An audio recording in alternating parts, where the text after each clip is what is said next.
Bonjour les Sagittaires et tous mes vœux de bonheur et d'évolution pour 2022. Voici vos énergies astro-tarot pour le mois de janvier qui débute par la nouvelle lune du 2 janvier en Capricorne.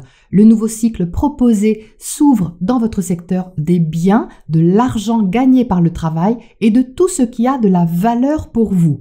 En bel aspect à Uranus, planète du renouveau, vous pourriez avoir envie d'investir dans une direction nouvelle en joignant l'utile à l'agréable. Si l'aspect pratique et matériel est plutôt sur la sellette, vous pourriez tout autant en profiter pour consolider et stabiliser quelque chose en rapport avec votre travail quotidien ou vos habitudes de vie revues et corrigées. Optimisées peut-être. C'est Saturne, planète de la discipline et de la rigueur, qui maîtrise cette lunaison et il a pour mission de responsabiliser et structurer ce que vous voulez changer. Ça implique peut-être une gestion différente qu'il faut apprivoiser, mais Mars, planète de l'action, est dans votre signe et augmente ainsi le besoin d'agir et d'aller de l'avant. Son sextile à Saturne aide à cadrer vos actions, ce qui peut vous encourager à prendre position d'une façon plus confiante. Vénus, planète de l'amour, des sentiments et des valeurs, est rétrograde tout le mois de janvier. Si elle vous invite particulièrement à revoir la façon de gagner de l'argent ou de le dépenser, elle peut tout aussi bien vous interroger au niveau affectif et amoureux, notamment sur ce que vous voulez construire au niveau relationnel. Vos valeurs peuvent être revues comme un bilan réaliste à faire.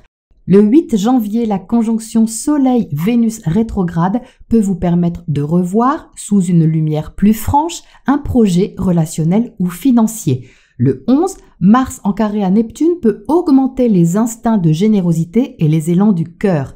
Avec Neptune, il est bon de garder à l'esprit que cette énergie sera à utiliser de façon désintéressée, sans attendre de retour sur investissement.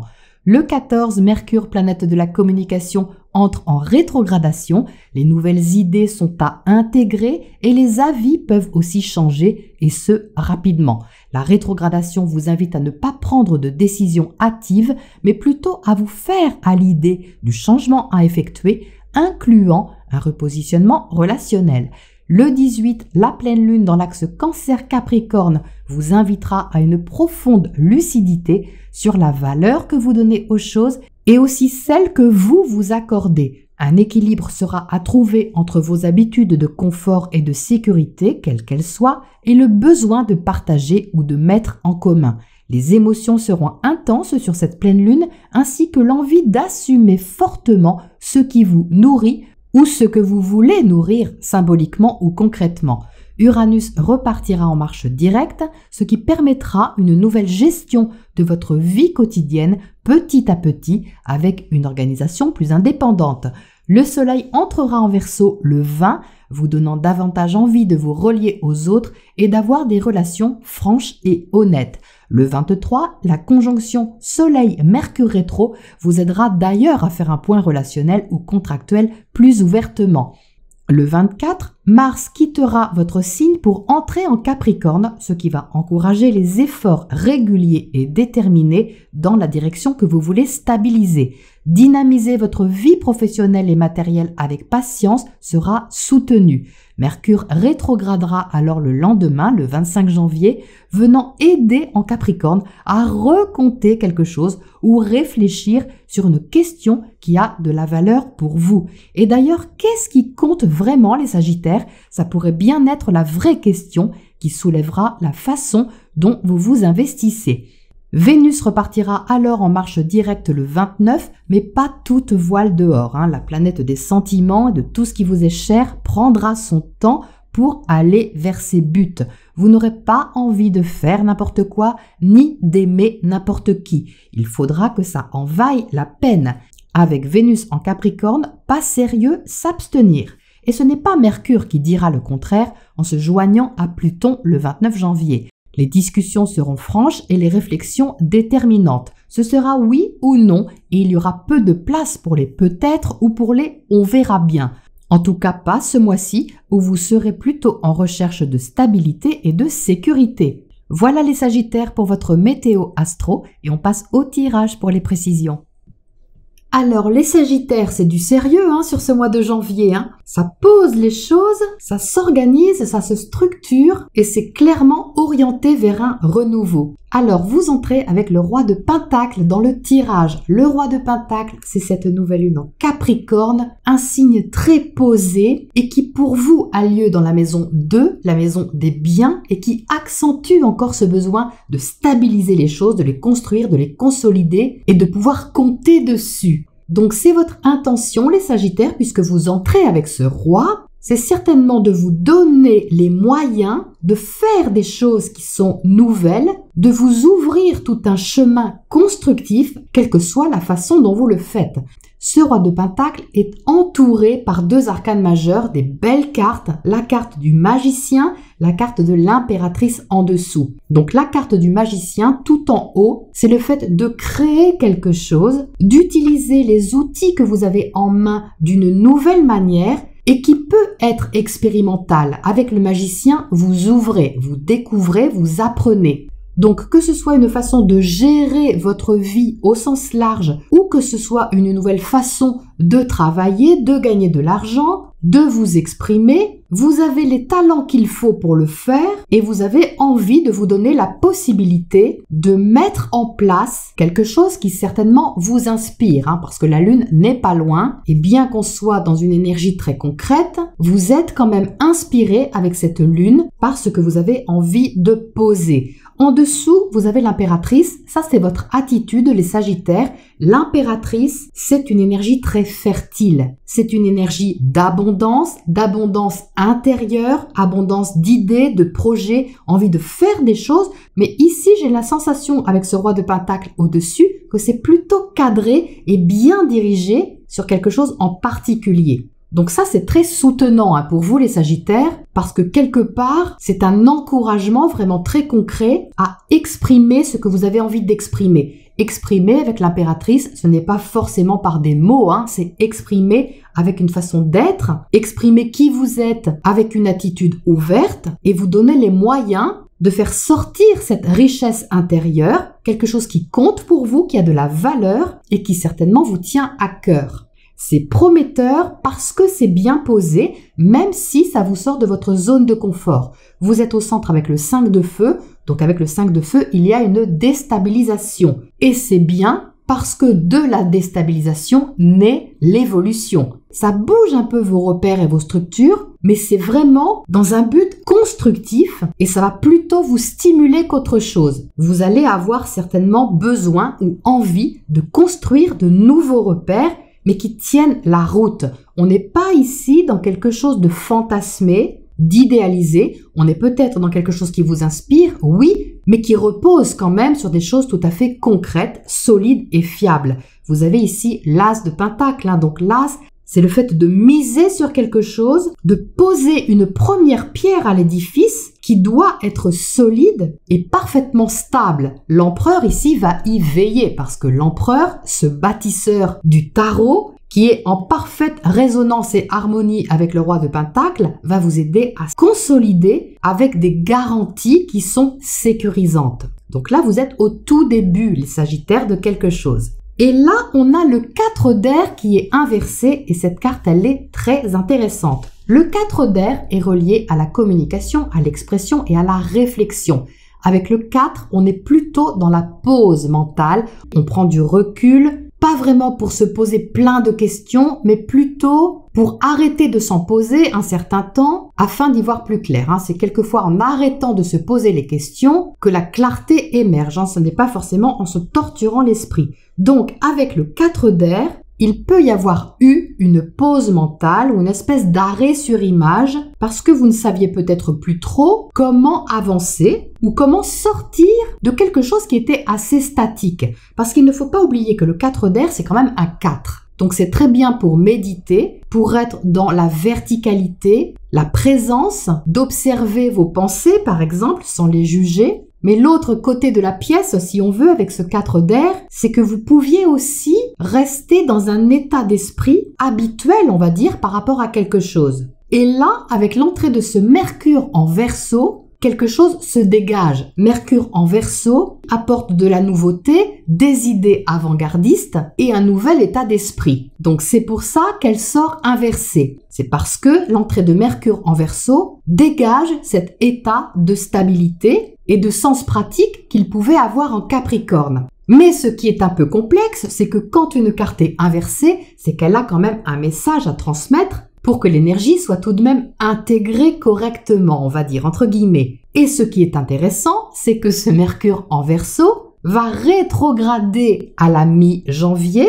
et il va non seulement rétrograder en Verseau, mais il va rétrograder jusqu'à revenir en Capricorne. D'où la confirmation de ce 4 d'air inversé qui peut vous déstabiliser pendant quelques jours parce que votre état d'esprit peut changer. Alors, il peut s'ouvrir, oui, ça c'est très bien, mais de là à trouver tout de suite la stabilité dans ce que vous avez vu émerger à l'intérieur de vous, ou ce que vous avez compris, ou ce que vous avez exprimé, peu importe, eh bien ça va demander à nouveau un recul pour intégrer ça et le poser dans la matière. C'est pour ça que Mercure revient en Capricorne, c'est parce que ce qu'il a ouvert demande à être réétudié, avec des nouvelles données en main, qui s'appuie sur des fondations solides. Voilà pourquoi le 4 d'air est inversé. Donc vous voyez que là, ça demande un certain temps, donc ne vous pressez pas. Ce mois de janvier est un mois d'intégration et de préparation à un renouveau. Donc ça ne veut pas dire qu'il ne se passe rien, hein. Au contraire, il se passe beaucoup de choses au niveau déjà de votre état d'esprit, beaucoup de choses à l'intérieur de vous avec ce 5 de feu qui bouge vos repères,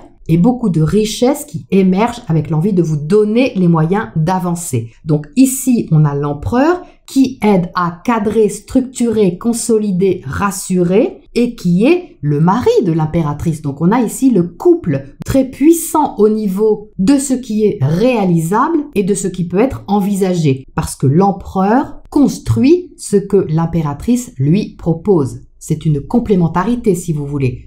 Mais quelle que soit la façon dont ça se manifeste pour vous, on a ici le 6 de Pentacle dans le secteur opposé, donc il y a un équilibre à trouver avec l'autre ou vis-à-vis de l'autre. C'est-à-dire qu'avec le 6, il y a un besoin de justesse, il y a un besoin de droiture, surtout avec l'empereur en dessous, et d'équilibre dans ce qui est investi. C'est-à-dire que ce roi de Pentacle, il veut bien investir, mais pas à fond perdu. Ce n'est pas le genre du roi de Pentacle. Donc il s'entend très bien avec cet empereur parce que ça donne de la maturité dans les projets, ça donne aussi de la maturité dans les relations et dans toute situation qui a besoin d'être considérée avec un sens pratique et organisé, on va dire, sur son développement.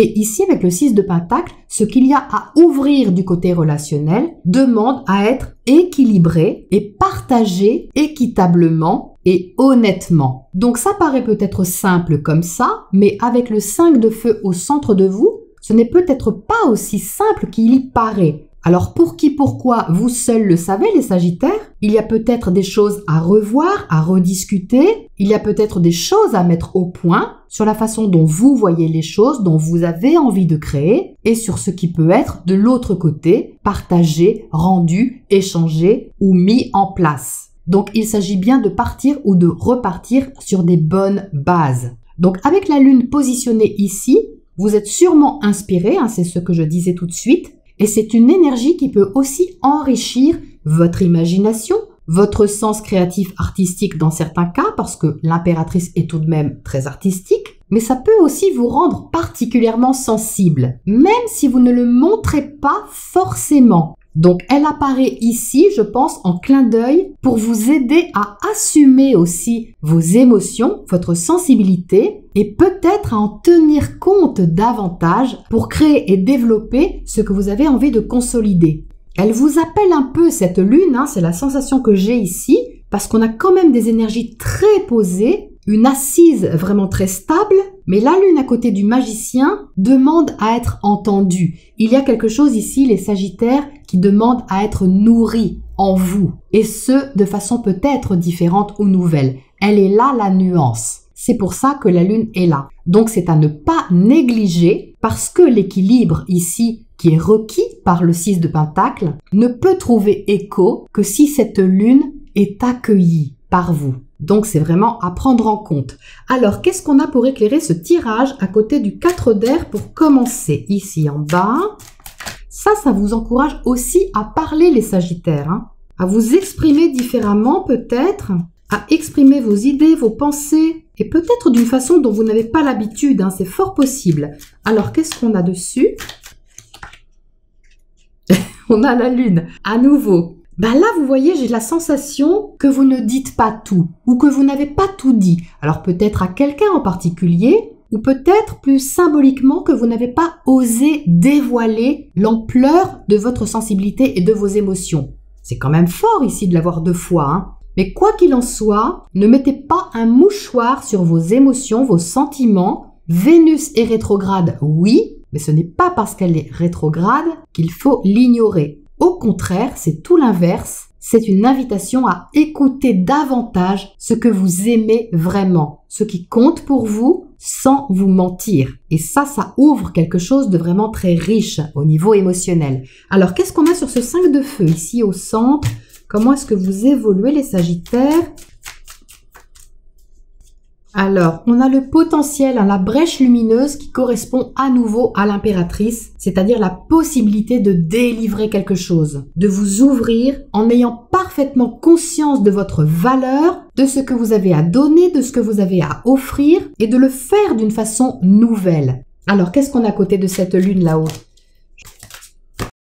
On a l'intimité. Ah, alors voilà une précision importante, parce qu'évidemment, la lune connectée à votre intériorité est forcément connectée aussi à votre intimité. La façon de vous rassurer intérieurement. Ça ne passe pas par quelque chose d'extérieur, les Sagittaires, ça passe par quelque chose d'intérieur. Il y a donc ici quelque chose de nouveau à poser qui vous touche intimement. Et c'est ça qui peut avoir une répercussion nouvelle sur l'extérieur. Alors, en plus, je ne vous ai pas parlé du tout de Jupiter, votre planète maîtresse, qui a changé de signe. Jupiter en Poisson va amplifier l'importance de votre vie privée, votre vie familiale et de tout ce qui compose votre cocon. Donc ça, les Sagittaires, ce n'est pas une énergie de 2 semaines ou 1 mois. Jupiter en Poisson va y rester plusieurs mois. Donc vous voyez ici, c'est une indication supplémentaire à poser des nouvelles bases qui n'ont pas la même énergie que d'habitude. C'est plus intime, c'est certainement plus authentique parce que ça vous demande de libérer quelque chose d'émotionnel, de sensible même peut-être pour vous. Mais qu'est-ce que c'est constructif? Ça peut vraiment vous ouvrir une nouvelle façon de gérer les choses qui va être beaucoup plus équilibrée pour vous, quelle que soit la façon dont ça résonne. Alors, qu'est-ce qu'on a comme oracle conseil pour terminer là-dessus, les Sagittaires? On a coupé du bois, c'est-à-dire de revenir aux choses simples.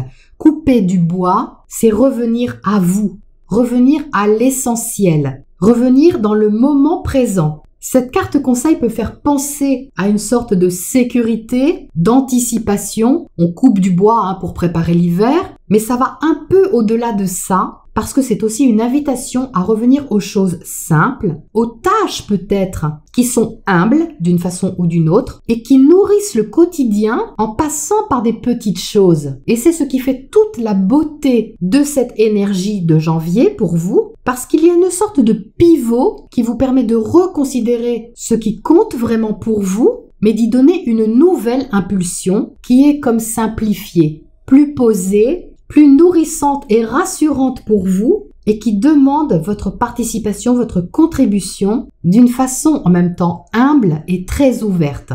C'est très beau les Sagittaires. Magnifique tirage. Voilà pour cette lunaison de janvier pour vous et je vous retrouve bientôt pour la prochaine escale.